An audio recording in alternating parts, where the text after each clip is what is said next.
je mets en garde une journaliste à la Taramabé, une fille très impolie à respecter Rabatouté, de quel droit aux huit peut pouvoir nous au coma ou soit au loba, tout que cité Bethel et Kangama. La fille a passé à la télévision tellement qu'elle a voulu que nous soyons et les canaux TV en public, nous sommes tous pour répondre en public. Elle a dit que Azana fiancé naïe. La personne où Azana fiancé n'est pas Moïse Mbiété. J'ai dit que je soutiens Moïse Mbié à 100%, je suis contre la fille. Je ne peux pas au moment où moi je ne suis pas convaincu à propos de la personne au Azoloba. Moi je trouve que Azoko Sangana Saka pour rien. Moi je suis contre Peniel, pourquoi? Parce que je ne pense pas à Nice ou à Siabala Lelo, il y a moi Siabatouté, na ba bêtise moko inutile, il y a internet. Moi si ceux qui a commis besoin à sa Kindumba, à créer ba information surtout pour à déstabiliser mon bali. Erwan ikote Tatiti Ghana aussi à Sasa Papi Okito Docteur Simba Luzaya Diona Luanda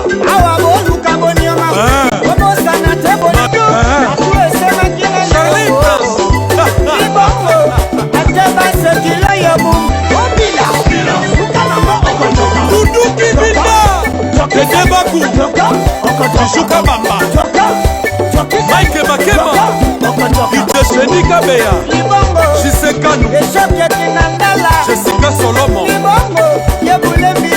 Mifi Abia DJ Miel Raf Nginu Le pétrolier Laurent Sokoko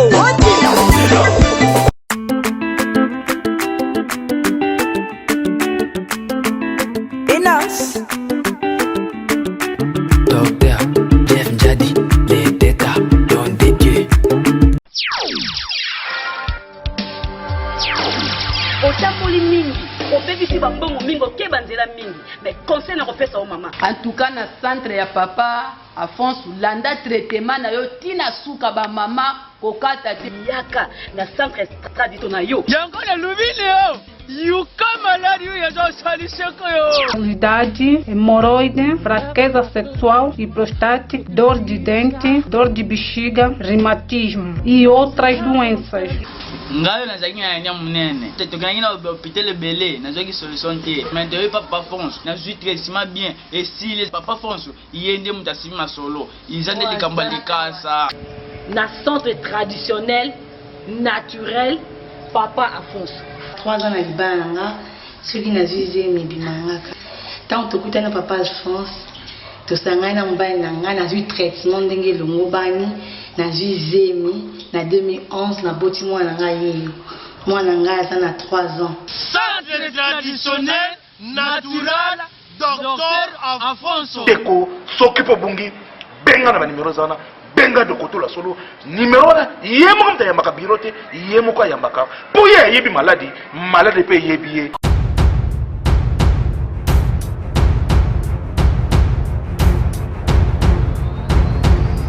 Salut fidèles internautes, vous qui êtes abonnés sur notre chaîne Congo Promo Télévision. Merci pour la confiance en PSRabiso partout dans le monde. Quand le Barabou s'abonner encore massivement sur notre chaîne Congo Promo Télévision, vous n'allez jamais déçu. Merci aussi à mon boss Raph Ngin. Quand le Barabou, la sagesse, l'intelligence et la beauté dans un même corps. Mon boss ainsi qu'un ingénieur si dépend sur sa caméra, Cordon Serge merci, ainsi que mon boss Norbert Raph Ngin. Papa et ça l'a bien quand on a quand ça bon séjour à Kinshasa ya Willy Mouchen le code mondial plus de 140 Willy Mouchen le code mondial donc les navires m'embêter ça ndeka to sola ki maman chérie Yvette Motenge depuis les jumères jet monté maintenant no mujinga donc le lot vraiment nazana masonombi ya donc là été me toucher moi pas actualité par rapport à ma maison les canaux internet au binos boye bina été me ko solango. Donc, n'habitez Massanambi Moté. Oui, bonjour Alvin, bonjour Naba Internet, je suis Rabissona Congo Promo, puis je suis Rabissona Baka Télévision. Merci Bato Batala Rabissona Baka TV, Kané Robaki Nazana Massanambi.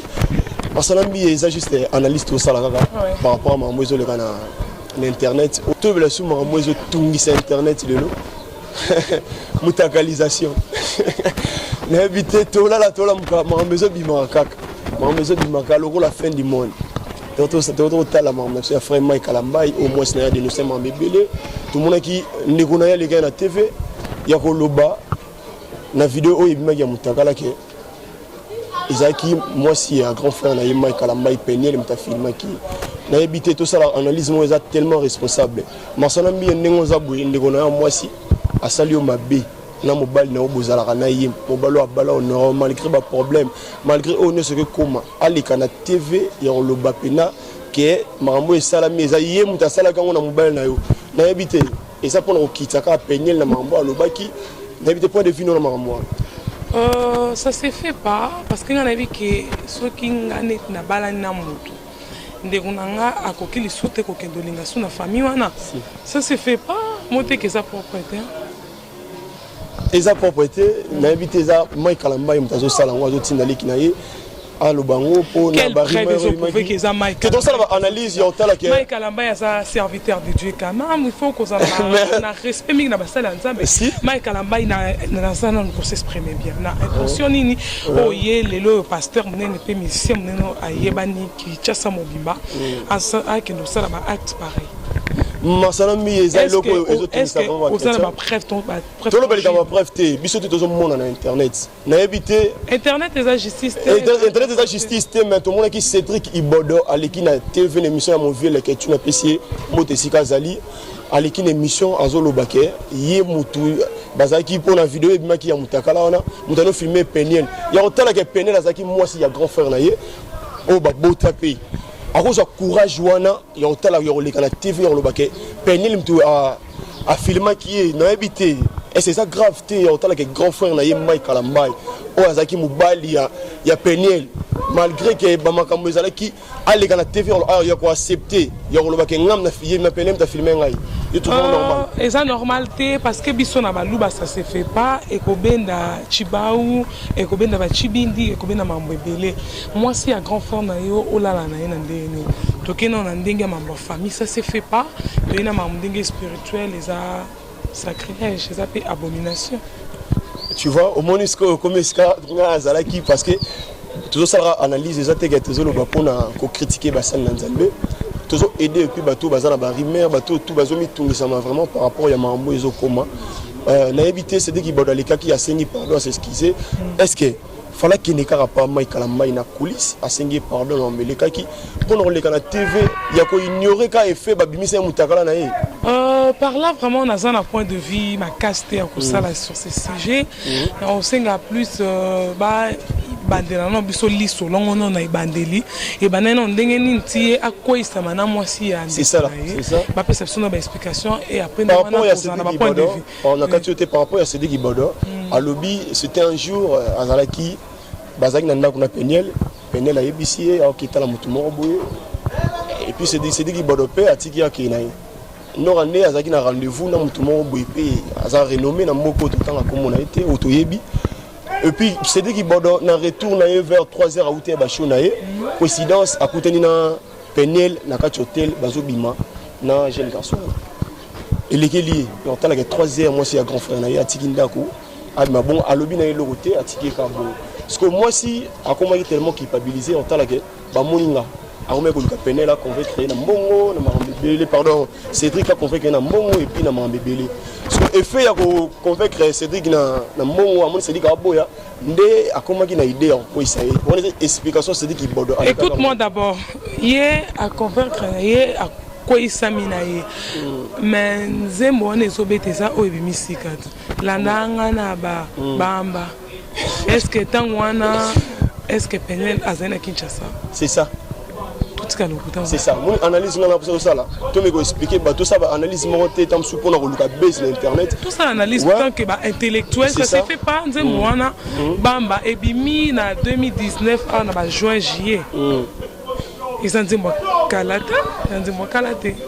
donc c'était juste pour ko aveugler ba chrétien bazola na biso na ba sotisa bango bazo sala lelo to moment na ba salle na nzambe o ngana respectera parce que dans la bango ne tozo zapi makambe belé pour ba bango ne ba lobela biso pa ya tata tous on a respect bilan envers bango mais par rapport à sotis les obima les op ça bien été il y a la neba tu as la bango ba sotis na ndeni ba sotis ba délire les obima on va ça là na éviter et ça a bien été par rapport à confiance au bandimba za na monno et puis na la sur mon ndimi moko ya vraiment Kalambai alekaki na émission à lobby frère Kalambai moi si na yé déjà bané ko loba bango trop moi Kalambai a remet ko makuna tina serment na kati église ba yimbaranai ko bimana ser wana et puis yetango aoka ba blog wana c'est que pas des fois longo na mutu akendaki azongaki kotala ba boti na ina na États-Unis kuna moi Kalambai awana kina azonga na moi si na yé oya ya kina na bosani komo moi na ya maman na biso otakokufa mais moi na bata maman na biso langasi abala poni ko bebisa la fille d'autrui mariage na ye je ne pense pas parce que fille abateni sabala a utipe ko boto monte que boza ko détruit toujours ba misala ya bato nzambe pona ni ko na ba fausse information à la télévision fausse information par rapport que moi sina ye à lobby tant azongi na kina mai Kalambai azongi na moi swana ayebise que ba boy na peniel a proposé pe moi ça on libala et puis tant aussi ko yo penel azongi kin n'est-ce que moi ça on comprend que mai Kalambai a ko ça qui ne moi ça on comment ko publier ba photo ya mai Kalambai et qui ba sero mai Kalambai ba ko bimis album mais comment moi je pense avocat et qui ba sero le bis album là et puis moi ça on comment da ko tindi la mai Kalambai ba message que album on est et ko bon na gumbama ba bloma bonza analyse au penel la lobaki. Moi je suis contre Peniel, pourquoi? Parce que je ne pense pas Enis ou à Siabala Lelo to kotanga comment ya moi si abatute na ba bêtise moko inutile ya internet. Je ne pense pas. Parce que ce qui moi sona azonga na kina mai Kalambai de Lelo abalite. Moi si ce qui a commis a besoin à sa kindumba a créer ba information surtout pour na déstabiliser mobile. Surtout le Penel a comme la poste ça ni kindumba abo ya Mike Kalambai. Am so so ki mutu mususo aleki déjà Mike na mbongo on va mettre ça là. Masanambi et poto le capona par rapport ya ndongoza mwasi mobile mo abeta pe on tala Mike Kalambai ndi mwasi na likana TV ya kubeta abeta kaye ta comme na zema singa mo kubeta e par rapport ya po de vie ya mama kubeta etake moi si to le big droit de la femme ezali droit de la femme ezali mais aussi on dit bien que l'amour supporte. L'agence d'export et d'import Michel Atlantic Shipping et bana ya Canada bana ya USA bomitungisa lisusu te. Pour tous vos achats et ventes de voitures, pièces de rechange et les accessoires possibles. Na koti na ba koli na bino na Kinshasa, bomitungisa penza te. Please, bakoya koza koli tina ndako. Pour tout contact, benga Michel Lukadi. Plus 1 508 371 60 43 USA na Canada.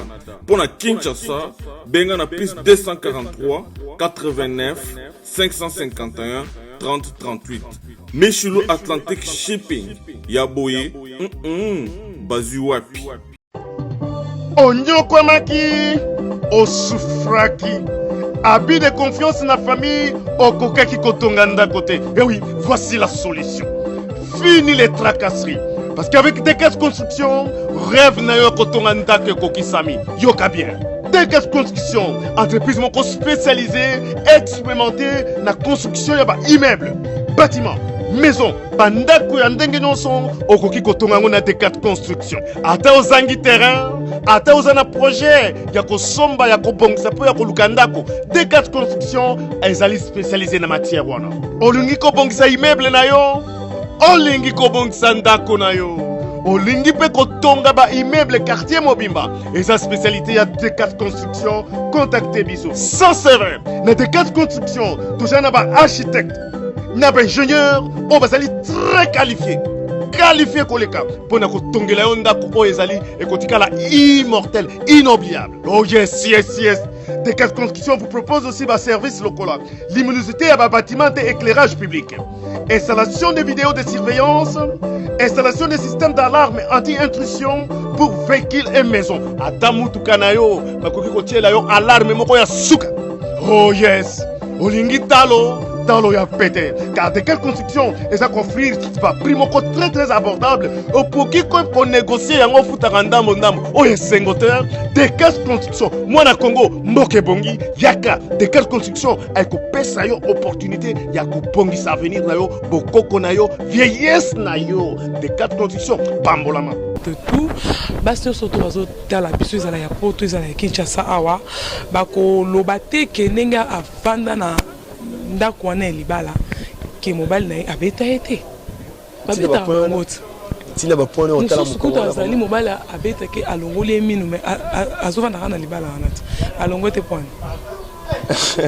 donc et faire obeta mobile ko beta moi si masana bien c'est normal ezali te que raison ya kolongwa libala si on bala beta comme masana bien na yo longwa libala te on tala que trop c'est trop mala beto 20 000 basi musuba zalit atina mobile beta ngai pour esala ibiso ko mobile beta pour na suka abondeli chéri na ngako silikate ko mama abana asondele likuta pese bizu muteme kiti masana bien ninga na ebeli openda nous allons pembe ba beto comme rouge te ba vérité mais ba photo wana to banga nzambe to sala juste ezali penyel te pour penyel atobola lito imokoti on eza de mato est-ce que ça est et tant que nous avons mobile pour na rabacheka a déstabiliser ministère Mike vraiment pas déstabiliser ministère Mike si les pasteurs moziliers les après openda na ko luki na masala mi pour na la nive mission na bino na maman azana si ma caméra na pesi mboté par rapport à analyse de salaki vraiment intéressant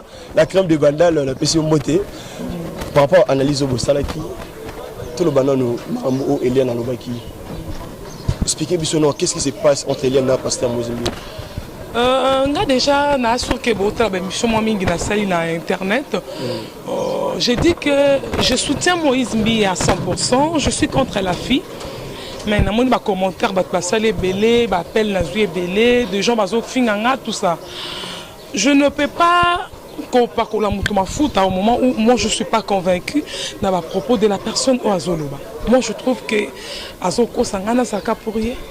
Masanambi otala ke yo zana mobile no moko oyo yebiki na mobile na moko na vivre na ye et puis ba tu ba vidéo wana Masanambi yotinde la ka mobile na yo ya okama lelo bosi problème na mobile na yo ebimi o comment qualifier tu mususu yeba te ka yem tout. Écoute-moi, la fille a passé à la télévision tellement qu'elle a voulu que Nyoso et Koleka et les canaux TV en public, Bissot peut tout ça qu'on répondre en public.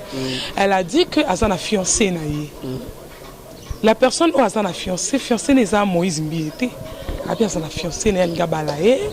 Alingi a se débarrassé na pasteur, aussi fiancé na Bimi, na parents de Balobian.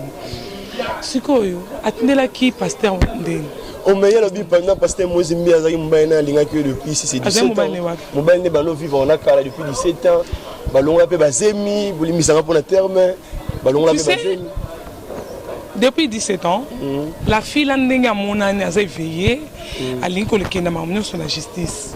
Afunda Moïse Mbi était exploitation de l'homme atikaye.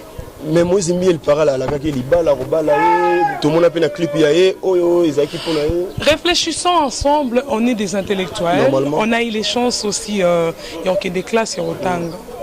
On a eu plutôt la chance d'aller à l'école, il y a Otanga vraiment qu'on soit suffisamment mature. Il y a lobby que aux la fiancée. Fiancée n'est pas pasteur. Autant de les sous-vidéos mais à la queue libalandine. Mais avant à fiancé on a nos vivre dans Moïse Mbi et tant mon siko d'habiter on est à selonga peut-être mon que maman Moïse Mbi zo mais là Moïse Mbi azobalaté dans la sous prédication ya pasteur Moïse Mbi alobi que y déjà comme un point p abala a comme to comme on a point tout le bara mamna la fille alobi to comme on a point na ya prédication na habiter ce que za kipo ayebe que un jour maman ko koma et puis la fille a ko koma tina niveau ya ko bimisa na TV par rapport à prédication par rapport d'abord il y a moi si il y a la fille Eliane Alobi balo fi na Moïse Mbi banda kala balo zaki mbaina et puis asala ki actuana cause de l'amour parce que ibeke na Moïse Mbi bazala ka na sala actuana et puis peut-être amona mamu ya Moïse Mbi comme ko ubela yango ngaki a débarrasser na mamu na nyos pour continuer la faire na yo je ne sais pas oyebi même Nzambe ya likolo a promettre mutu loko non soit a promettre yo et dans la patience tant aux autres de la paix attitude na yo ya bien envers Nzambe ndeko sala ke a bénir yo Merci Massalambi. Ça me l'a cité bête. Dans l'assemblée en l'église à Pascal l'évêque Mukuna, ou Azali pasteur Mounine, on se réveille conscience lélo que le peuple doit se prendre en charge. Il faut peuple alia, il faut dénoncer les mal tout haut. Il y a bateau bazar ou l'ilité qui mboke qui ne. Qui ont peine là aussi la zone dénoncer pasteur Moïse. Ils ont mon nom Peniel. Pardon, Eliane plutôt. Azar au dénoncer plutôt Azali koya ko détruire l'église ya Nzambe que l'on la batna kat ya présence Nzambe comme on a kat na bodiabu. Parlons d'abord de la prédication, pasteur Mounel. Tu n'as vu que l'année prédication, pasteur Moïse. La maté à pasteur Moïse Biébélé, dans le témoignage, Biébélé, c'est un homme de Dieu. On ne sait pas quoi utiliser puissamment dans des koyemba, ça quoi utiliser puissamment dans des hôtels. Par rapport à la prédication, à la Salaki, monsieur Touyebi, à l'équipe, c'était déjà prévu par Bala. Nzamalo la mamonga ils ont fait ça. Alvin, Osamu Totangi, Osambelaka. Ba pasteur Bazali, ba éducateur de masse, ba teyaka. Batera mutu atamona kobanga Nzambe asala mabete. Ce n'est pas dit que ceux qui pasteur atei maté ezali ki pone Eliane. Mais quand maté ngo et bimi maman maman yindi lisusu. Yango bat basali analyste. Pasteur Moïse Mineta yeba ina maman comment boya ngo lobaki déjà. Ayeba ki eloko moko te ça musali ya Nzambe mais na comprendre qu'il y a beaucoup de gens bazana e jalousie. Par rapport à Nili. On a remonté mwana mokie bo batikele église munene azalo tombo l'église on a bien sûr que par rapport à la jalousie. C'est la jalousie. Obité que mutu soki ayinio mingi ene la tetina mutema akoketa ko créer lo makambo ke mutu azana kisi mutu azana sida. Masalambi est déjà beaucoup de temps Moïse Mie, ba relation besoin na pasteur Moïse Mie po dans mona yo oza trop côté on a évité. Naza côté on a tenga zo défendre que juste ba mingi ba yebinga na saka droite naso likambo za mabe za mabe ngana na pakola mutu mafuta te so mutu ana faute ezala to zana. Vous avez reconnaître comme la justice. Marambo comme la justice, je suis très déçue de la fille, elle a dit que il est à l'équipe de la télévision pour nuire pasteur T juste pour nous réveiller conscience. Comment se fait-il que le lobby nuire pasteur T et alors pourquoi tu es parti en justice? Peut bengi caméra et il a filmé. C'est qu'elle est déterminée, il y a qu'à déstabiliser l'église de Dieu. Par rapport à la vidéo publiée. Qu'est-ce qui prouve que la vidéo est allée pasteur? Parce qu'elle n'a pas pasteur Moïse Mbi à Tcheloro mon côté. Qu'est-ce qui prouve? Hier à l'objet bien que Azali n'a fiancé. C'est Stokoki qui supposait que attendez la qu'un fiancé na et fiancé dans la monde qui a commis ko déborder. Ah bien OK Azali qui pena moi c'est pasteur de fiancé na abimi siango. Et ça pasteur. Vraiment par rapport à l'analyse ngana ka moi Masalambi ngana eligilanga.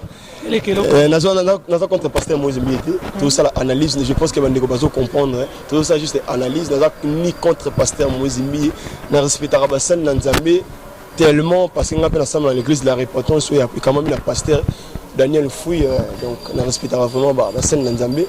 Nous avons le vélo Koyo, Eliane, nous avons habité ceux qui Azali Boma, je ne sais pas, il y a le baquet, aïe vidéo on a tenu la caméra tout le monde qui vidéo il y a héritier Watanabe badaba bosana tout le monde a propos de la TV balobaki les vidéos ya Moïse Mie oh wana ya Eliane on loba c'est comme si par rapport à ça Moussa Nzambe yango besoin défendre.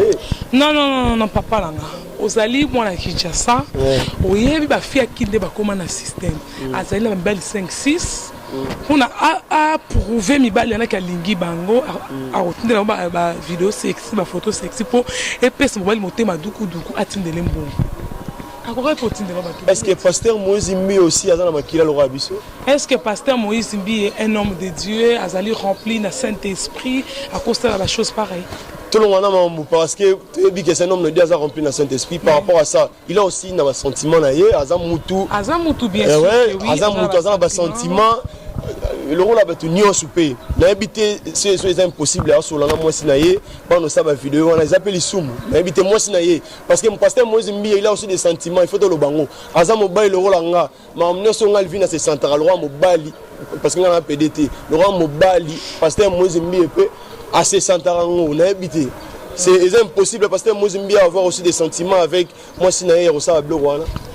Oui, homme de Dieu, ba cause na sentiment mais ko kende te ke et me ba on a quatre na makambo ya ko banga nzambe te. Ça na nzambe tanga azana sentiment, ils allaient contrôler pour ba kinga na sa pasteur dans ça là-bas. Mais aller plus loin ya ko senga vidéo peut qu'on soit les sources à publier, je ne pense pas. Merci. Massanam, je pense que par rapport à l'analyse de tout ça, dans les plateaux martelé trop pour un type de moment on a contre pasteur Moïse Mbié. Je pense que tout comme vraiment la souka émission Maluka la molili amolanga iteo bazali frappé d'aveuglement molimo mosantu rappela kangaye ke bilaka na ngai pona lemba te na abandona teo po yazala kinangaye jusqu'ici.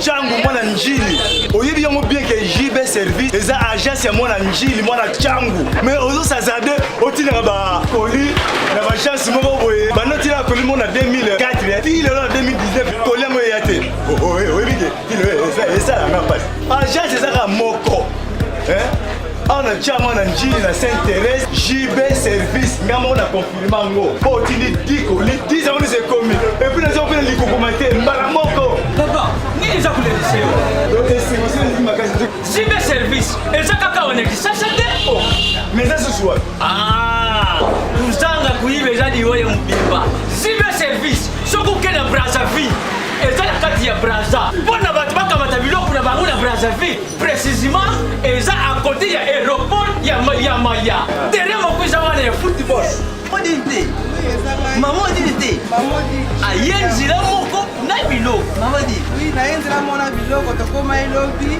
toza a pona vino to sa musala pona vino anja munderité mutu muindo azali congolais lokula yo na ngai azali mutu muindo me makila mundele José Bayila yango moni JB service mikolo ibatu bazolobaka leka papa foiseleo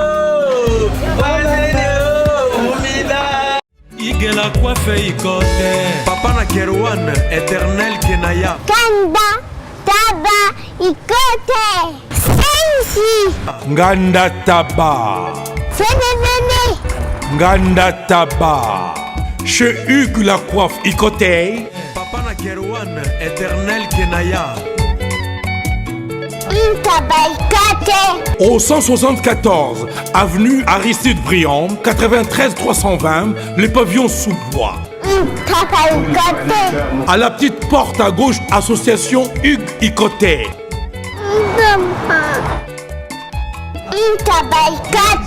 01 41 55 0000. Ntaba Ikoté.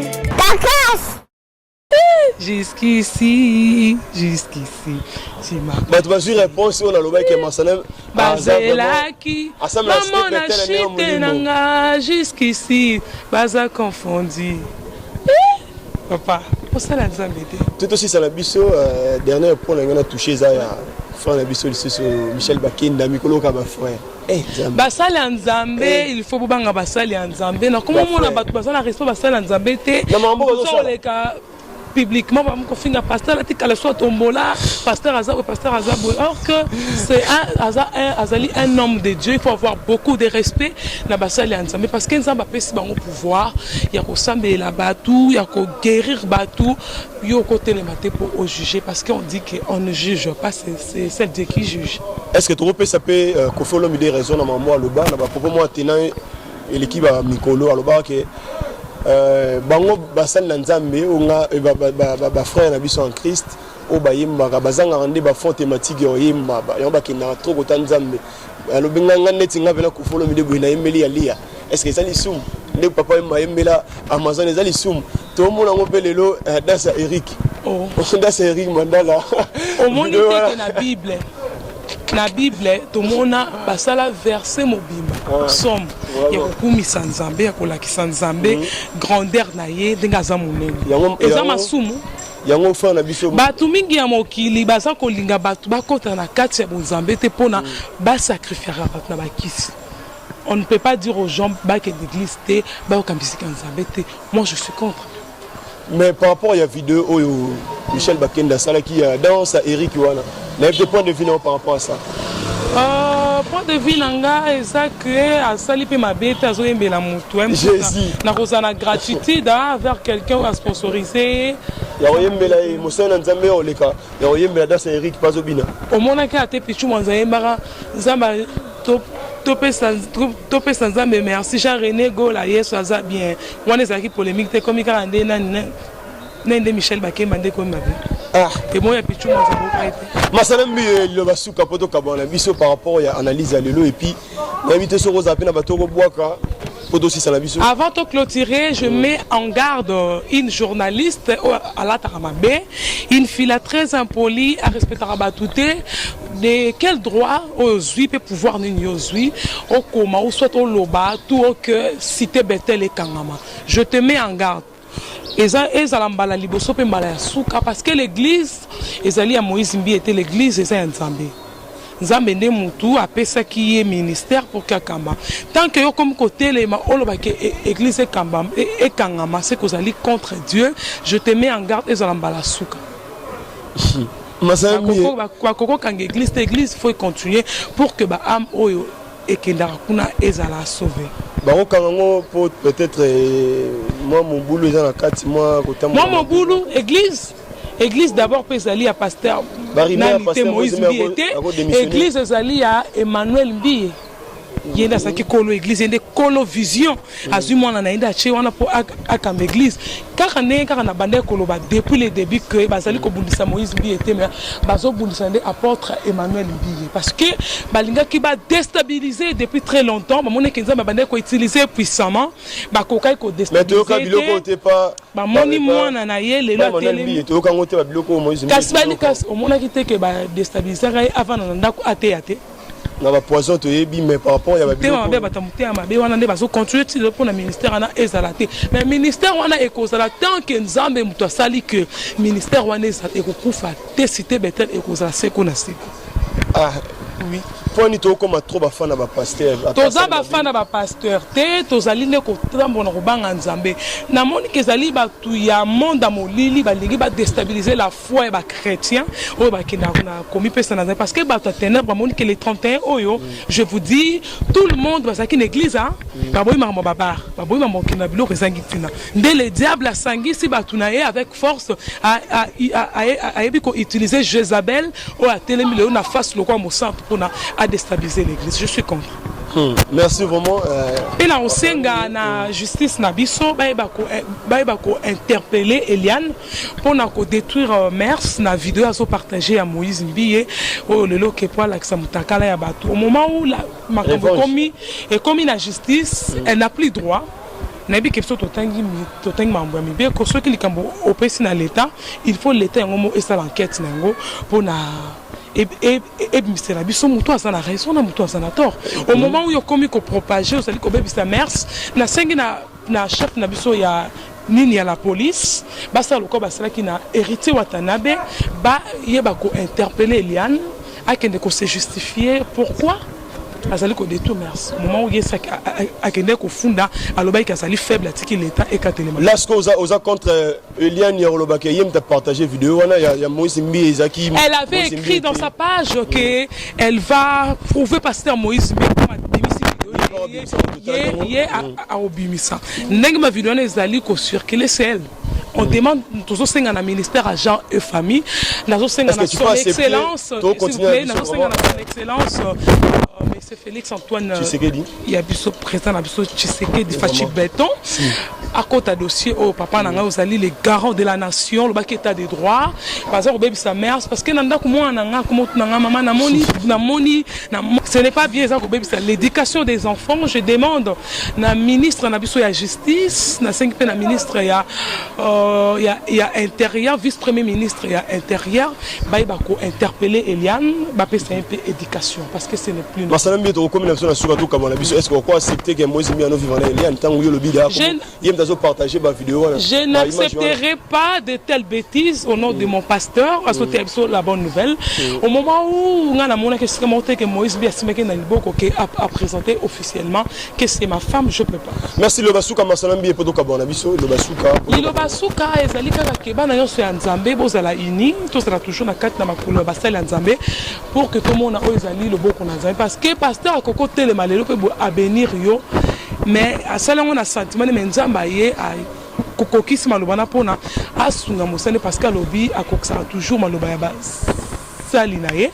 Pe na pesi merci à trop na pasteur na biso Patrice nenge que les là so sangisa pour nous la pesa là lobi que so pour la vidéo mitaka là ko kendo ko propager on a te yaka beaucoup na ye ya gérer yango e bandeni ko bimisa yango c'est une très bonne idée on ngape na zali ko soutenir ya 100%. Alors peut interpeller Pasteur Moïse. Oui, on a interpellé Michel Bakenda, on a interpellé. Pasteur Moïse Mbia Kimi, Pasteur Moïse Mbia Kimi, a créé comme ça la clip album Triomphe.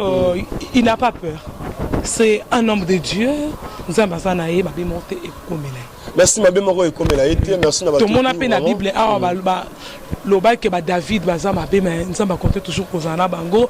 Tout le monde a qui peut nani la Bible Moïse la Bible. Les gens ici étaient contre eux. Mais tellement que Nzambe a fait ça qui missionne à Moïse, Azalai toujours naïe pour na Atika était même si à Koyaki Moïse à Koyaka mais toujours Nzambe c'est là qui naïe pour administrer ban Israël la carte d'Égypte. Et Zali Moïse n'aime pas ça la bateau que l'on la bateau. Na carte de problème. Merci Massanami et tout comme la sous-émission la biso. Merci na bateau tout bazaki qui occasion pour la biso. Ouais, quelques dédicaces na bateau sur la biso. Merci Mingna Clara Kalombo, la crème des bandales. On peut s'élever hein. Merci beaucoup. Merci vraiment Nassid Zalaki na caméra. Merci Mingina Clara Kalombo, la crème des bandales. Zalaki va vraiment pour nous assister biso. Merci Mingna Jolili Atala les patrons des Trans la chaîne 7. Je peux oublier de saluer Benoît Kondo, la télévision nazie ça. Je salue aussi Marco Bo, d'abord c'était Pape Théomu Kendi, la patoche Moulouba et Solo et Dikamina. Et salut vraiment bien, biso Balouba, parce que nous sommes Mama Beko, nous avons salué Sibiso, tout comme nous avons causé, biso, tant bino besoin na calès comme t'as signé la bino. Je salue aussi Olivier Kawiku, la personne beauté à trop, beauté belé na titi de Bundes Siageos Roberto, la bonne sanité quoi, parce que l'inganga chez dans Tamboy, en beauté na yo, Pape Théomu Kendi, Kendi qui sombe bambote na yo a songongo atala ki biso na bosanité et tikimbuku sunne pour vaincre parce que toi linganga na boaki bango bambote na bino vraiment edikamina dinosaure muluba solo tango zotala mobala muluba osoto na Nzambe quoi quand on a mettre en garde la journaliste ozo propager ba bêtise na page na ko baki na combo ya ministère comment dire si cité Betel et Kangama. Moi je suis contre toi za mbala suka kendo osala ki nduma no ki na kosala olongo la bilamba awa eza église ezali église ya Nzambe. Attention na profanation de ce qui est ça.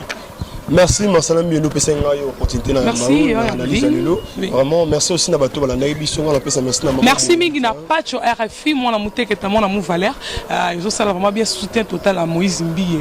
Ils salibe ba la cité Betel boki l'église peut-être au sambe la comme belé pe ba na seka bandal to ça toujours on a pour soutenir pasteur na biso avec mukuna to rakamo temps ba 2 heures du temps au buki ma bolongo nsa me ba télé avec mukuna surtout quand na ba projet na be pour na pasteur na ba professeur ma be so bima que kamata ba fia mikolo ba ko miseke bazali ba mineur que pasteur na biso avec mukuna a violé ba tana no ka ya diable tana ba plan ya diable on fait aussi des heures de temps pour ça pour le pasteur na biso Nzambe abattre on peut kosambela pour na Moïse Mbiye bitumbo telemil bosona e Nzambe abukamira gérer. Merci Marcel. Merci Mingna Abraham Matingo 3 fois temple et salut vraiment bien quoi Franck Kifuka quoi à Londres en beauté. Je fais des gros bisous à mon fils Faustino, l'amour des mamans et la joie des mamans. Bisous. Merci aussi à maman Bénédicte depuis Allemagne.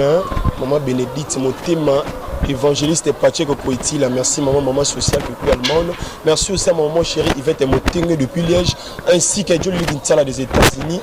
Mon boss sera fini, nous merci. je n'ai ainsi dépend. Oui, merci vraiment pour na boss Nabino Rafinguindu, je lui salue hein.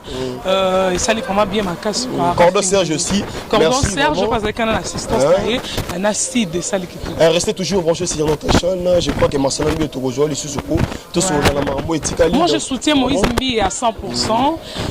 Nakolinga te ba déstabiliser les ministères ya Nzambe ko ministère ya ouin de Dieu. Je suis contre. Merci vous êtes toujours branchés sur notre chaîne Congo Promo Télévision.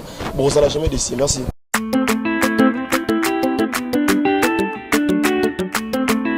Enos. Docteur Jeff Njadi, les déca, don de Dieu.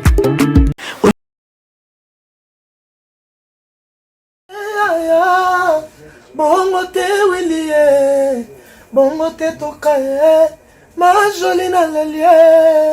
Ah Willie, etoka, nasengi pardon, kosala bongo te. Bana Congo, bandeko na ngai tout.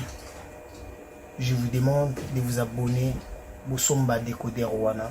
Mbambo pona kotala babiloko tout ya mboka pour vous alla informer à l'heure. CPLA TV, na bande libre, CPLA TV, Décodeur à CPLA TV, ma chaîne tout ya Kinshasa, ma chaîne tout ya Congo, ma chaîne belé bouquet na ebo tout sur les nyonso, ba clip tant aux autres ma bonne donc ba information nyonso ya mboka, ya politique, ya culture, ya sport, ya santé, ya nyonso. Donc voilà, idéologie à CPLA TV.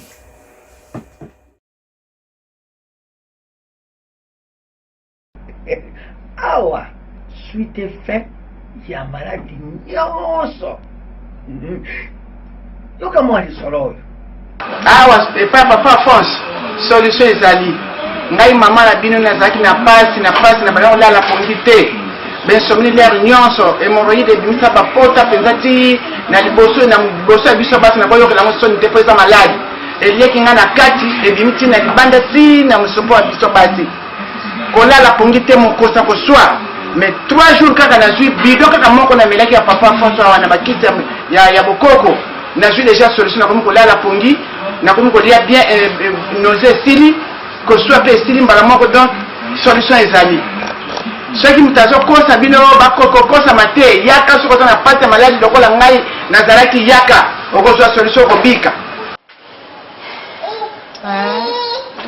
oyo eza ndeko na nga mwasi toye na ye awa po oyo eza atake ya thrombose totamboli deja mwa mingi ake babisika mosusu azwi mpena lobiko te yango toye na ye awa tomoni ke bapesi ye bakisi tokei ntango tozonga tolingi ke topesa témoignage ya malamu bon nakomisi nzambe po nga nazwa maladi ya mokusa banazo maladi ya mokusa ekokisisa inane na 7 mois nazotambola natemoli luwanda mobimba bana bebisi mbongo na mimba za Kongo eloko moko te nazongi liso luwanda sekokozonga nazongi luwanda naye okutana na papa force bakitokanga batraitement yango traitement oyo napesi eza kopesa ngai yango ekolesinga yango nakomisa mpoza nzambe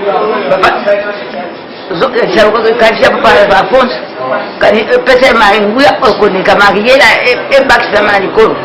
Centre traditionnel naturel Docteur Afonso 100% naturel. E o segredo das folhas